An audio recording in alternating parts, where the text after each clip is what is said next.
Hello everyone, welcome to part 2 of Rapid Fire Rants, where we are in need of content, and boy howdy do we need it quick. So let's not waste any time, we're going to dive right into Chapter 108, Timeout. High standards. She doesn't mind, she always knows she can do better, although I think every photo is perfect. So Chapter 108 starts us off with Abby and Mike talking about Sandy, which is kind of weird to see. Two were never really that close, or at least when we think of the main friendships in BCB, I guess there is the connection that the two play WoW together. Or actually, I think it may be Final Fantasy XIV at this point. But I don't really remember Mike and Abby ever being one-on-one with each other, at least not that often.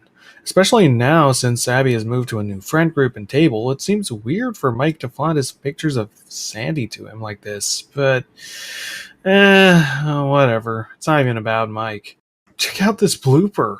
Oh no, that's a weird face. She's so cute. I told her I make it my wallpaper, but she freaked out about it. Oh, well, what she doesn't know won't hurt her. Oh, you're right. Tap, tap, tap, tap. My boy, you should never, ever give that advice to anyone. Shut the fuck up. What is wrong with you?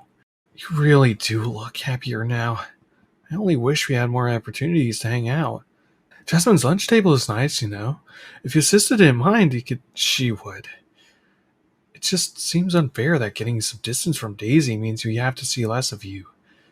Well, it's not really Daisy I have the problem with. But obviously, this chapter isn't actually about establishing or reinforcing Mike and Abby's friendship, as the elephant has arrived and Abby is taking snipes. I still can't believe it. The more I tried, the more she's been drawn to him. So much for protecting her. You don't have to protect her. Paolo's a good guy, really. You still think so?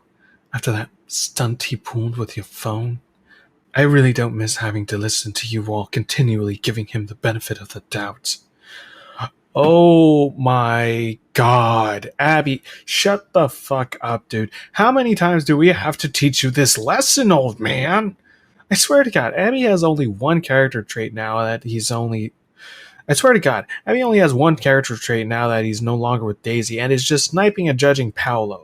Like, seriously, how many times has he been told that he's being overly obsessive and bitchy about Daisy being cool with Paolo? Did it not sink in when Susan told him that Daisy's life is not his to dictate? What does he see in him? Does she realize how bad he is for her? Maybe. Maybe not. But it's not your life to live now, is it? Or how about when Jasmine helped him realize it was a self-destructive obsession for him to hate Paolo so much? You shouldn't let him get to you. Let me guess. He's not so bad. And what if he isn't? And what about the therapist he's been seeing throughout this entire time? Have they not been helping Abby to reconcile his feelings and tackle these deeper issues? It's been 2 years of real time and we are still hung up on this one problem with Abby, despite it being brought up as an issue every time that it comes up. And yet we still see him going back and talking shit behind Paolo's back and judging everyone else for not feeling the way he does.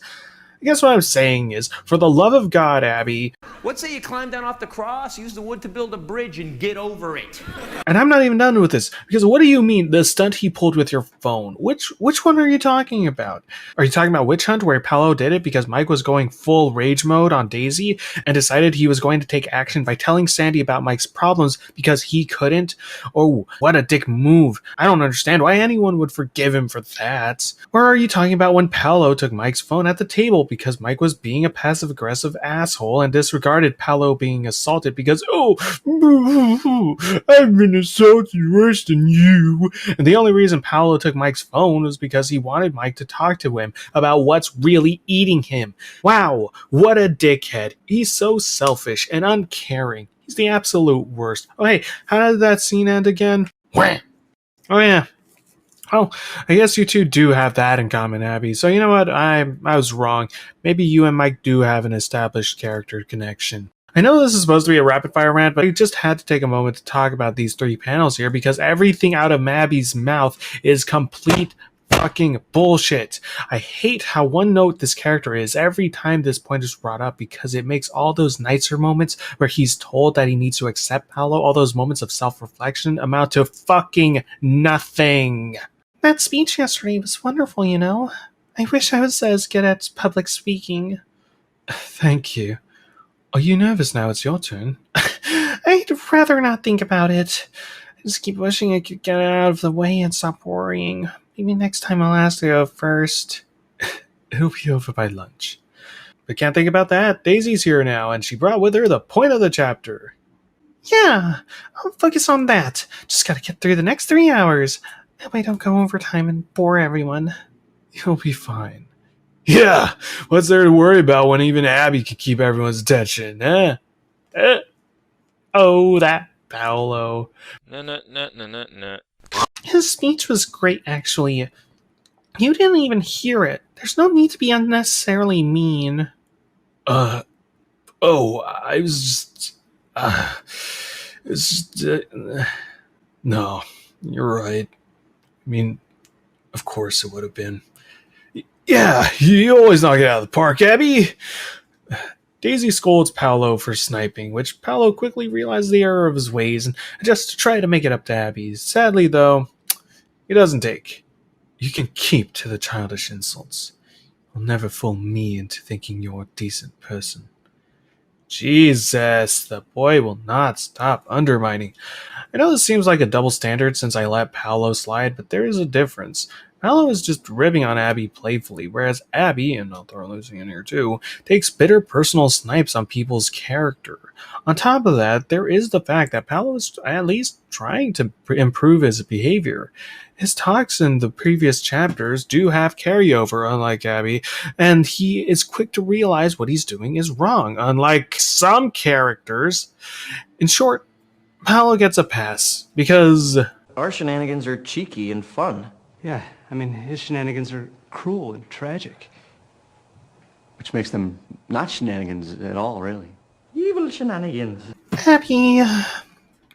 Anyway, Abby is being passive-aggressive and changes his seat for no reason.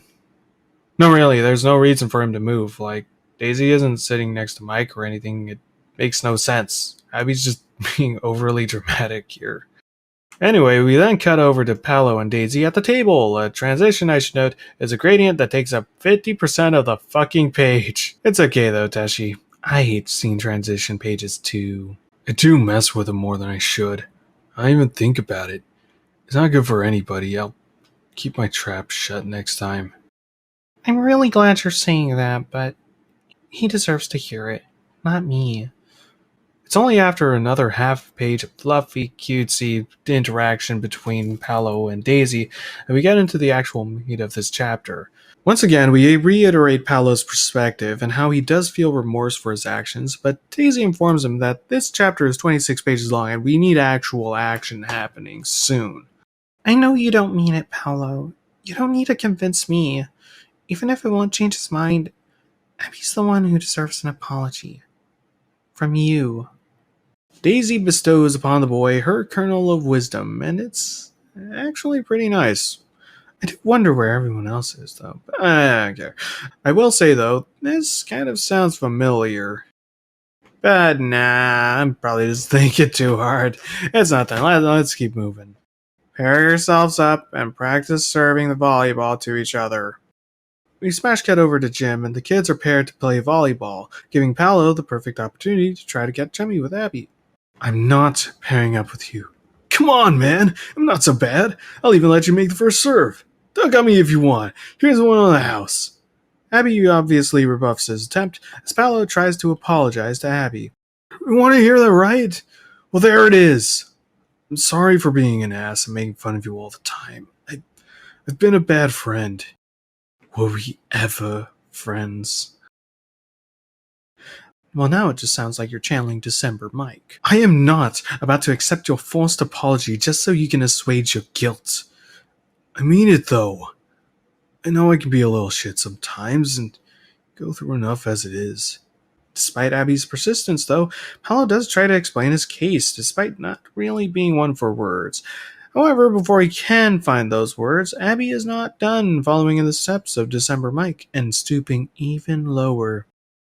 So did you convince her yet? Convince her? To be your next little conquest. Excuse me? Me fucking Daisy? Ugh! Wait, no. How did I get there? You don't need to talk about January's balcony scene. What balcony scene? Moving on. You know what? She's all yours. I'm sure she'll be a special one. That is, until your attention inevitably drifts again, and then it's on to the next. You fucking... I take you for someone who uses women for just a cheap thrill and doesn't respect them. I bet you'd use Daisy too if she weren't taken. I said, no, we are not making the January comparison, okay? We do not need to compare this to the balcony scene. So what if they have a similar premise? It's not the same. There's different elements being brought up here. And the point of the rants is to talk about the content of the page, not how I called it right. January isn't a crutch we use to swing at the comic to say I'm better than you. It's to emphasize a point about the canon execution and highlight shortcomings when applicable. And even if it were the same content, it's not applicable. It's not fucking like that, okay? Huh. Well, that wasn't in January.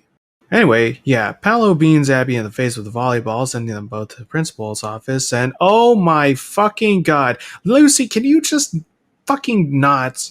For one fucking scene, I know that's a nervous smile, but for crying out loud, show some concern, woman.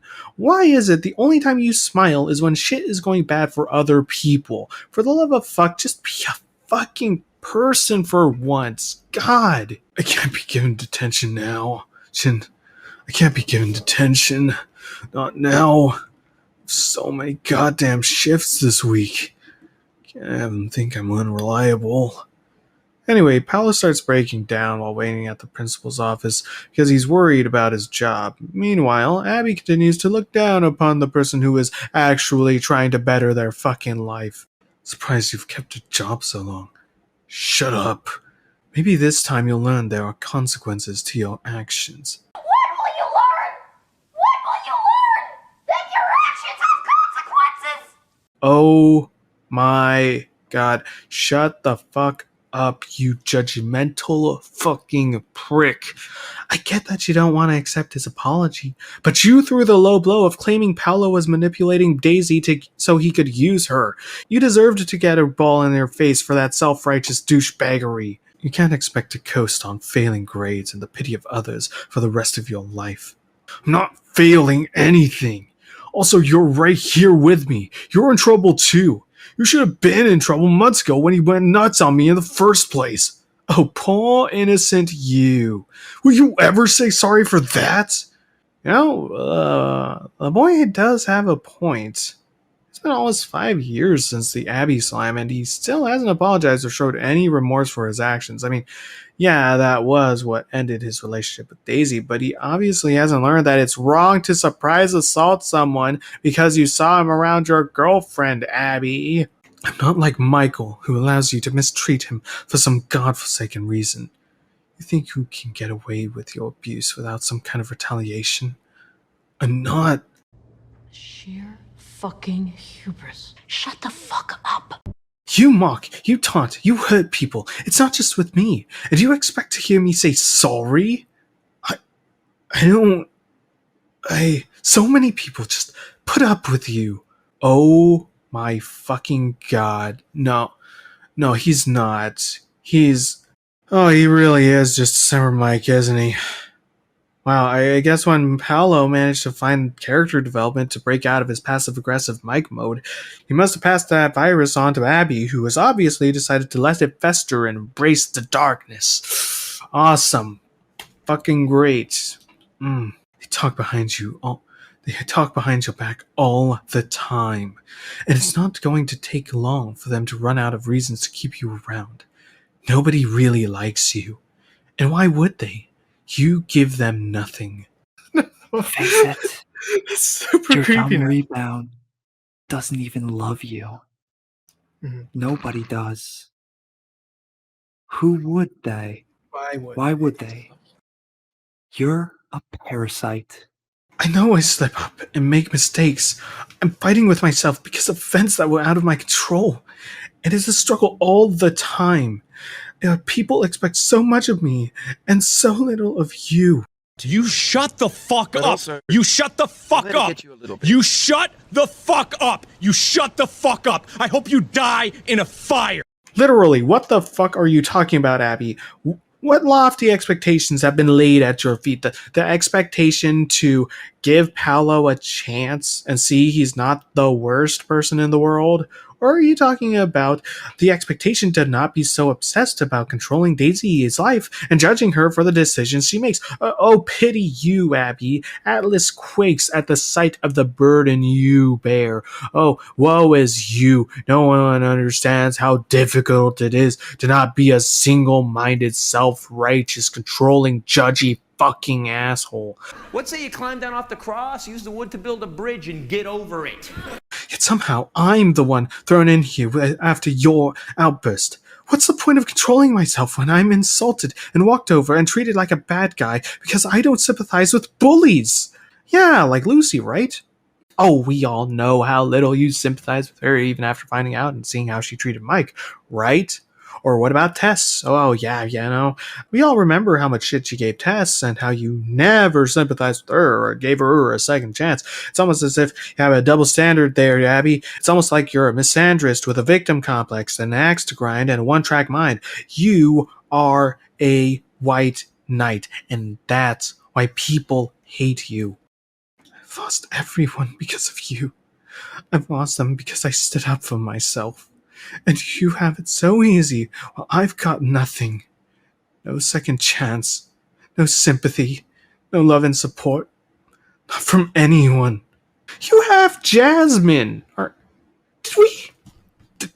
Did the comic just forget about Jasmine here? Like, that was a thing.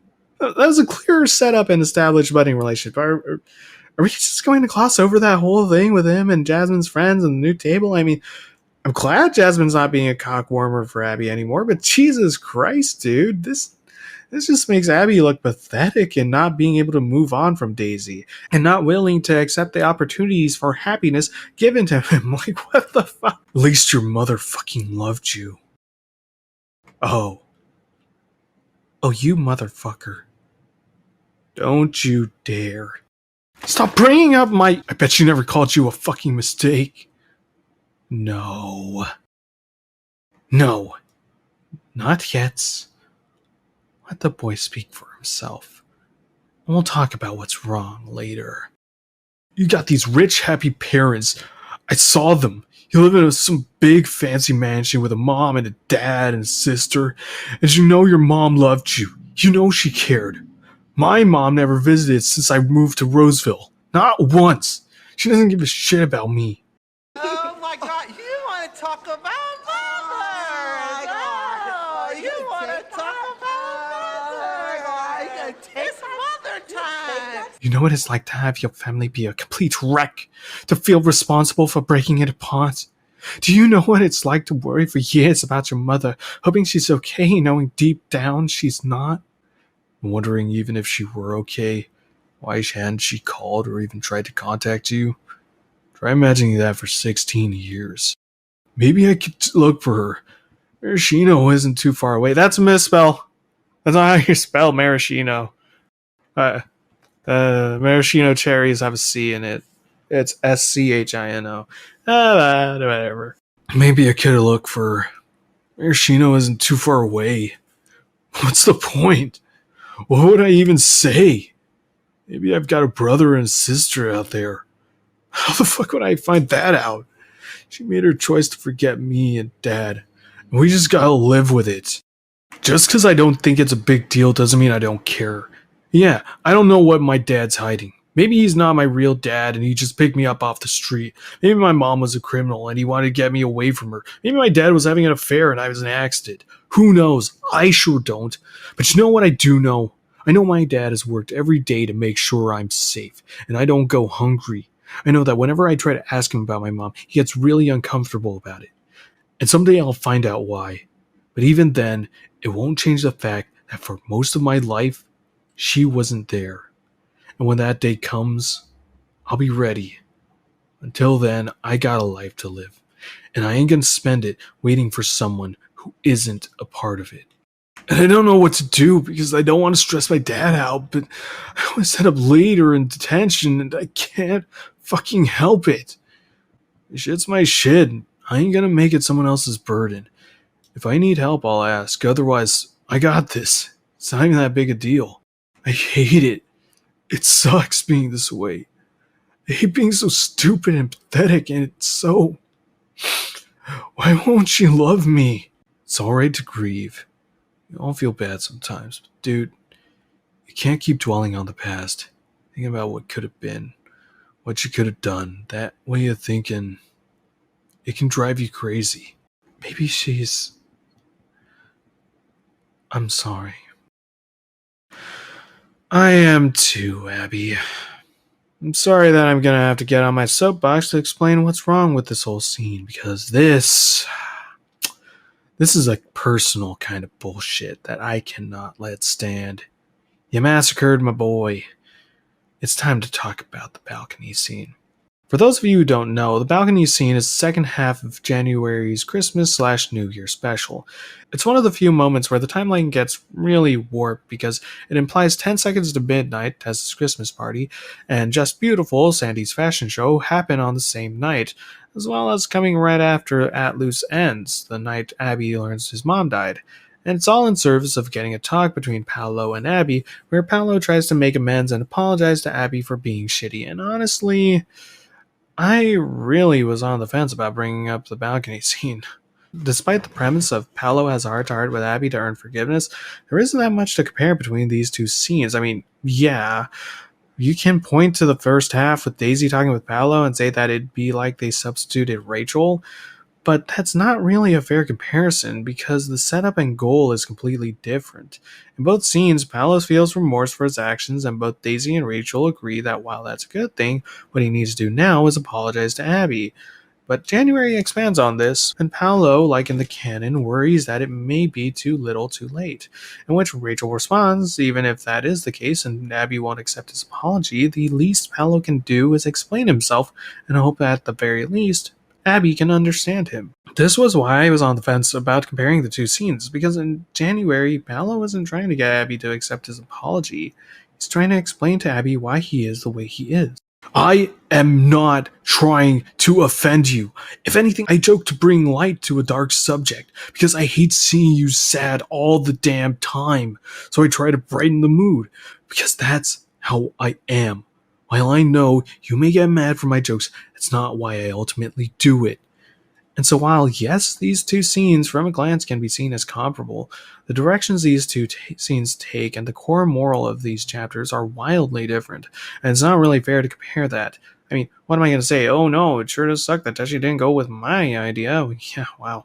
That's definitely why we make January references, isn't it? No, we bring up January to emphasize a point about the executions of certain points. In the December rant, bringing up January was to showcase how the comic failed to focus on Lucy in a way I felt she deserved. Or in Witch Hunt, I bring up January's Daisy scene as a comparison to highlight how lacking Daisy's retaliation against Mike really is, how it could have been a great opportunity to address a number of issues between these two characters, but the canon falls well short of that mark. So why bring up January here?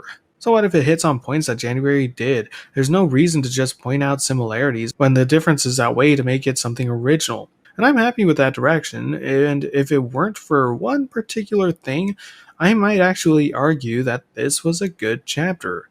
However, there is one specific difference between these two scenes that absolutely rubs me the wrong way, and it's not Abby's bitchiness, it's this. At least your mother fucking loved you. That, and everything that follows it, ruins this whole chapter for me on a deep personal level. And I'll tell you why, and why the balcony scene was so pivotal to January's direction, because before I wrote that scene, Paolo wasn't supposed to have any big part in January. I overlooked his character and felt like he didn't have much to bring to the table for a story that dealt with trauma, grief, and regret. I was like, he's too stupid to function. He'll drag everything down. But that changed once Christmas/New Year's rolled around, and I figured, what the heck? We'll have a Christmas special where nothing matters and we have fun. Sadly, the canon had other ideas because at this exact time, something really big happened in BCB. The Abbey Smash. And upon seeing this, I realized, oh no, we need to address this problem. And that's when I decided I needed to take this seriously and really think about how to resolve this issue between two characters. And to do that, I've had to figure out some common ground or thing that could bring these two together, or what they could connect on. And that thing was, of course, you know what it's like to have your family be a complete wreck, to feel responsible for breaking it apart. Do you know what it's like to worry for years about your mother, hoping she's okay, knowing deep down she's not? Wondering even if she were okay, why hadn't she called or even tried to contact you? Try imagining that for 16 years. The broken family connection.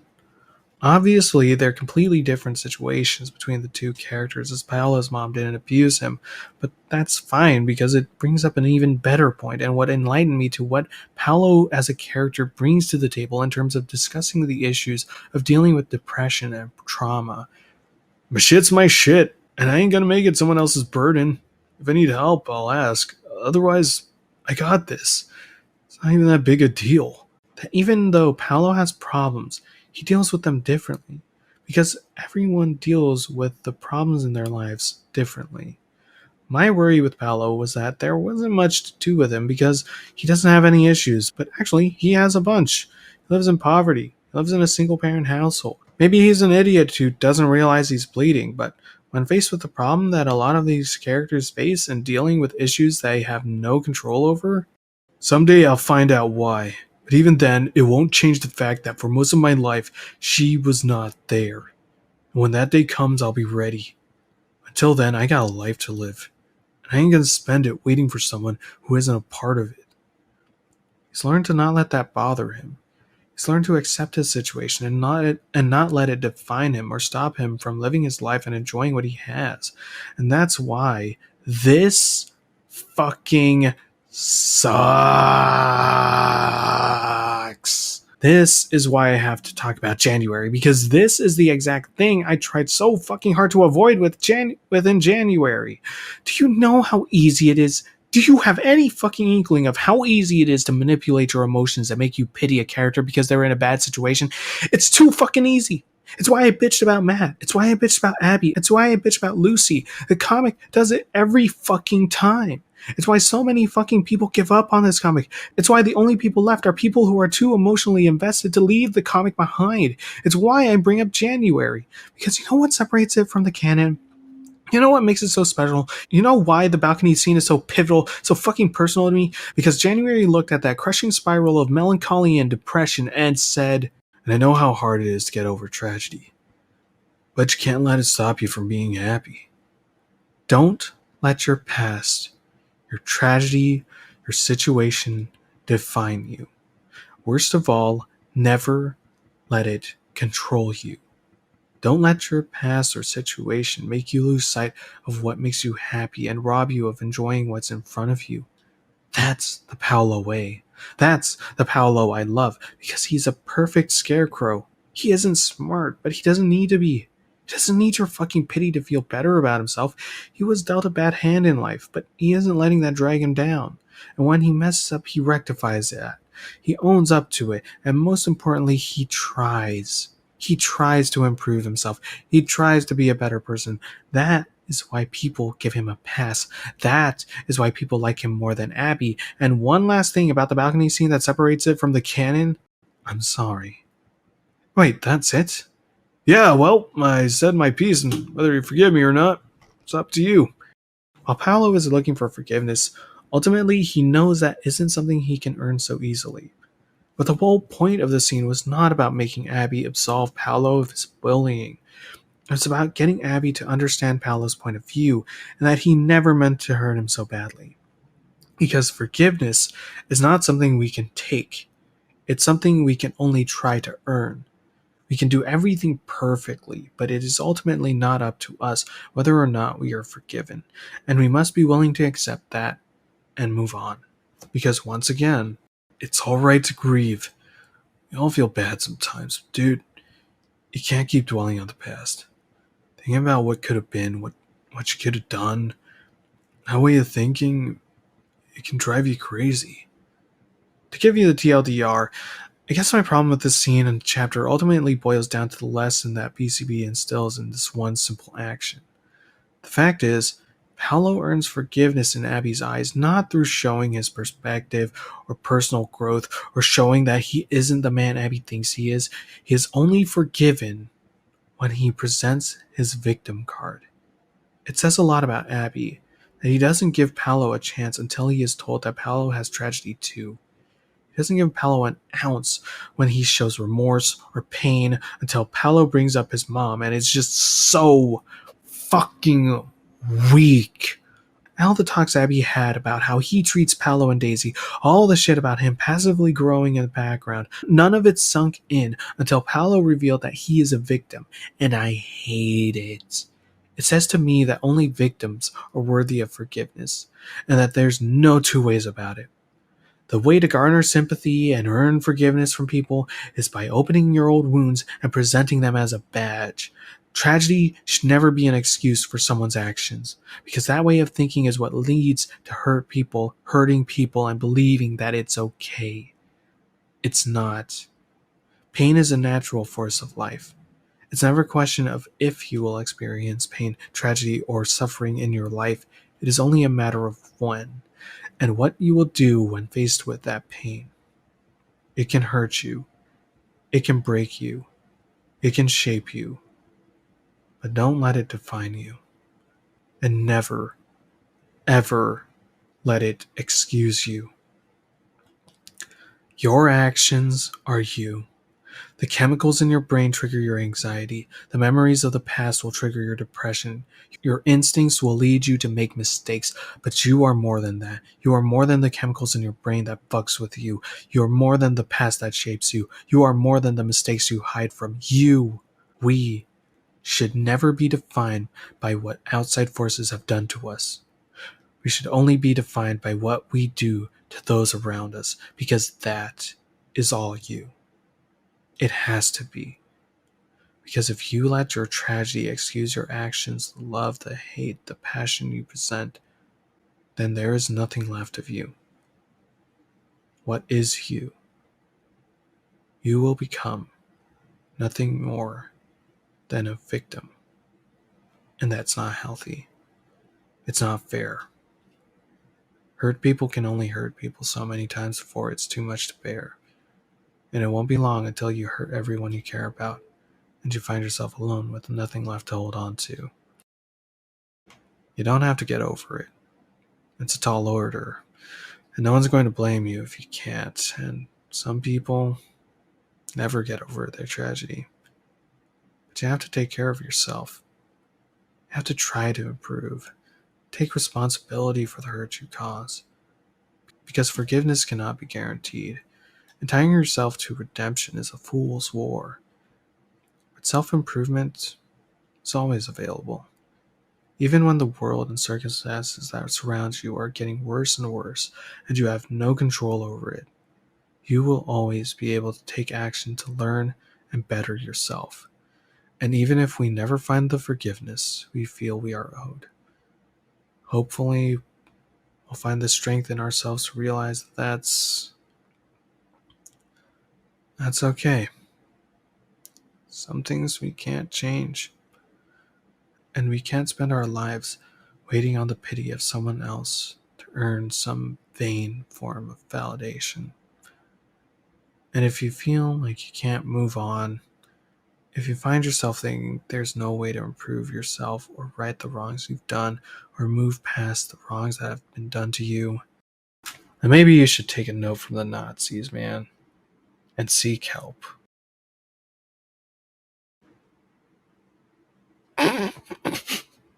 There we go. But one of you sad sacks of shit laughed at that, or at least cracked a smile. Come on, champ. Let's get this fucking chapter over with, huh? Come on, there's not too much left to cover. Okay, you better have a real good explanation for... Oh, should I give you boys some space? After Abby apologizes, the principal lets him off the hook, I guess, and they go back to gym. Hey, Abby. Hey, Paolo. Did you get hurt, Abby? Did you get hurt, Abby? Did you see the nurse? No, it was fine. It wasn't too hot to throw. Little weak, if you ask me. I was holding back, okay? Daisy checks in on them, and Abby makes a joke about it. Ho, ho, ho. Participation credit. What a fucking nerd. Oh, sorry. What happened? He said something really shitty, so I threw the ball at him like an idiot. But it's cool. We talked about it. He even covered for me at the principal's office, so I got off with a warning. Wow, that's really nice of him. Paolo improves his behavior, which he was doing already, but whatever. His relationship with Abby improves. Aren't you scared I'll lose my temper and beat you too? Well, Abby did say it was weak. Was not. We get a bit of shit baiting, and Daisy cracks a joke. The end. Hooray. Awesome. This chapter has to be the hardest rant I've ever had to write. Not because I was struggling to figure out what to talk about, but because it's always hard to talk about the subject of trauma, and that in itself is part of why I got on my soapbox and why I have such a problem with how Paolo earns Abby's sympathy here. It's never a comfortable topic of discussion. No one wants to talk about it. Not because they don't care, but because as hopeless as it feels dealing with trauma, it feels even more helpless when you see your friends dealing with it. I mean, what do you do? What do you say in that situation? No one wants to be an asshole and say just because you suffer doesn't excuse you being a jerk to those who care about you. In a way, I do understand Abby's perspective. And I think it's an interesting direction to go with, showing the hurdles of redemption. There are bound to be a few things, maybe several things, you're gonna find really difficult to forgive in your life. There are some lines for people that cannot be uncrossed, and it's a shame. The comic does allude to this a bit with the ending, with Paolo saying, yeah, he's not too bad. I don't think we're friends or anything, but, you know.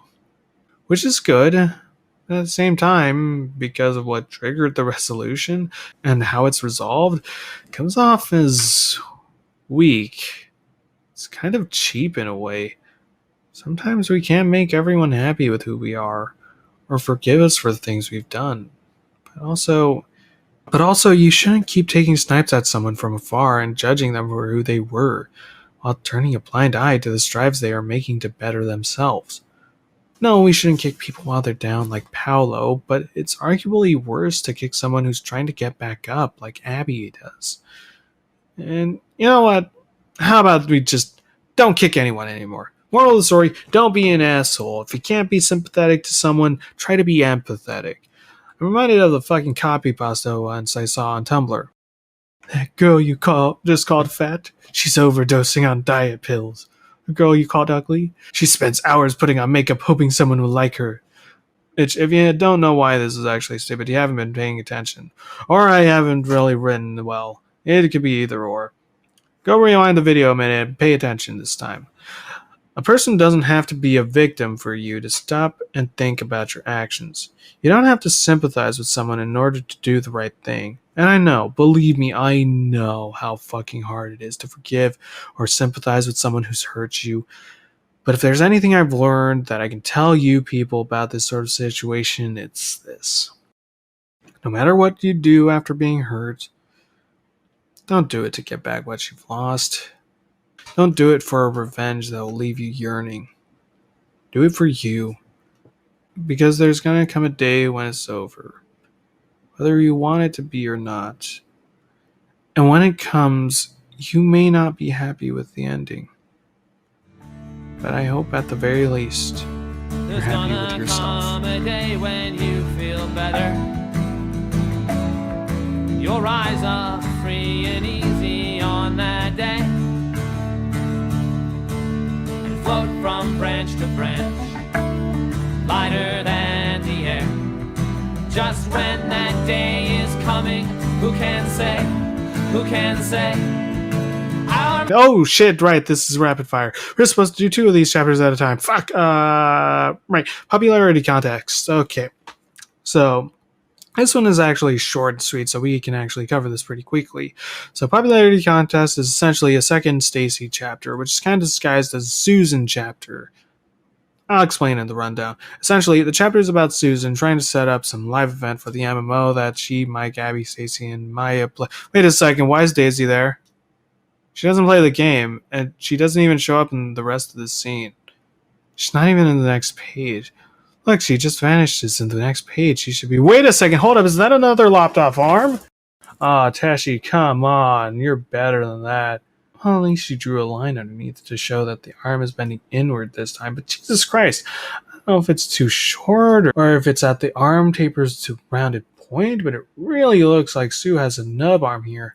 It's very weird because in the previous page, Daisy's arm is pretty good. Look at that, no lopped arm there. Great, good stuff. But anyway, we're getting ahead of ourselves here. So, while Sue is trying to organize with Mike, Abby, and Maya, she notices Stacy walk by and tries to get her input on it. But Stacy just gives her the cold shoulder and pays her no mind. Yeah, I'd be embarrassed to know you too. That is not what happened. No, she really is ignoring us. Without a doubt. What? And that's when Sue is informed about the central conflict of this chapter, and that Stacy is a popular girl, and Sue is a nerd. Stacy, exactly who I need to see. You know, we've got to finalize the Crimson Flame activities, so we're all set for Friday. Mike thinks 2 scavenger hunts would be fun, but Abby wants to save 4 scale for the 2.11 patch after they fix the bugged Hellfiend spawns. Do you, know this freak? But Sue doesn't want to accept the fact that Stacy has a separate social life and tries to talk to her about the game stuff, and again, Stacy acts like she doesn't know anything about it. Does Stacy think I'm a loser? And thus the real meat of this chapter arises as Sue has been dishonored. Didn't need her to tell you that. Oh, go away, Paolo. You followed me, you weirdo. Oh, you can learn to mind your own business. You're so annoying. I do want to point this out, though, because I did appreciate this joke, but it's still ship baiting. The paddle stays holstered. Oh, Sue, there you are. I was looking all over for you. I did have an idea for the scavenge. Everything okay? Anyway, Stacy does end up meeting with Sue to talk about the game, but Sue is still upsetty spaghetti. You ignored me at lunch. Of course I did. So you admit it was on purpose. Does that make it worse? Would that make any difference? I guess not. So I suppose you're ashamed of the guild? I mean, yeah? Consider yourself /G kicked. But I love Swordsvale. I just got a life outside of it, you know? Not much of a life if you can't be yourself in it. You wouldn't get it. So Sue is upset about the social hierarchy, and it's up to Stacy to explain it to her. I worked real hard to get where I am. I just don't want to screw up my reputation. I know it's hard for someone like you to understand, but when you're popular, it feels like you have a lot to lose. You know, I'm getting real tired of being insulted today. It's not a bad thing. You get to do whatever you want. I don't have that luxury. So why do you want to be one of the cool girls again? You know, I have want to insert the song Status Quo from High School Musical to show how corny this all is, but honestly, then I'd have to not only watch High School Musical, but also listen to one of the most forgetful songs in that fucking series, and I just can't do that. It's just hard to explain, okay? So you can stay friends with an airhead jerk? Look, I know Kitty can be awful sometimes. Well, what? This is dumb. I've known her since preschool. You wouldn't understand. If anyone knew I spent my free time role-playing a Silverian Ranger, I'd lose it all in an instant. Lose what? It can't be that hard to get popular and maintain your integrity. I will say, though, I do like Stacy's character in this chapter. In this scene in particular, I will always have a soft spot for the likable airhead character, even though Stacy does have half a brain. get a sense that she has a life outside of the comic, and I will never complain about that. Like, sure, Katie's a ditzy bitch, but maybe she has some likable aspects to her that we don't see, or maybe she's like a tumor and grows on you, and will one day be the death of you. We got a touch of that here, and it's really all we need. It's nice. I'd like to see you try. Just watch me. Please don't try, actually. You could really embarrass me. But anyway, Sue is off to prove Stacy wrong, and that she too can be one of the cool cats. And after cutting to Daisy and the girls at cheer practice, Sue runs into the fray and is ready to show her stuff. What's that geek doing here? Oh my gosh, Susie, my old uniform looks great on you. You did this!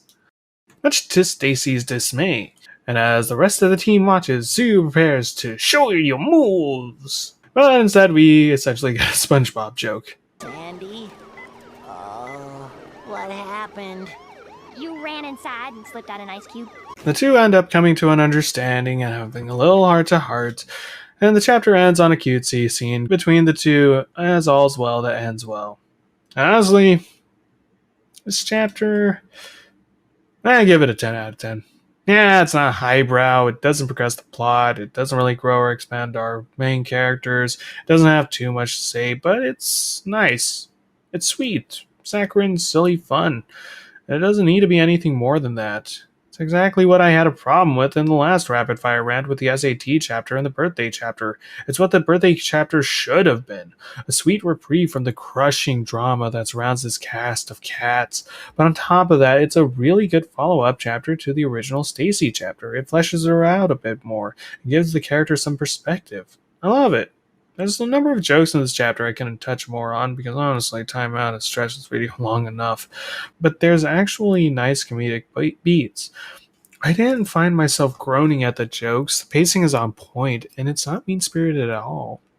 I really like this chapter, and I wish we got more like it because it's really nice and sweet, and I ain't gonna knock it for any of that. But nonetheless, that's it for this rant. And with it, we finally reached the end of our rapid fire rants, and we have finally reached the destination. You see, there was another reason why I decided to make these rapid fire rants, not just to fill out the lack of content, but also to speed up the process of these rants to get us to a much bigger fish. You see, last year we reviewed December. The year before that we did After You, and this year we're releasing Witch Hunt, but there's one more trick up our sleeve.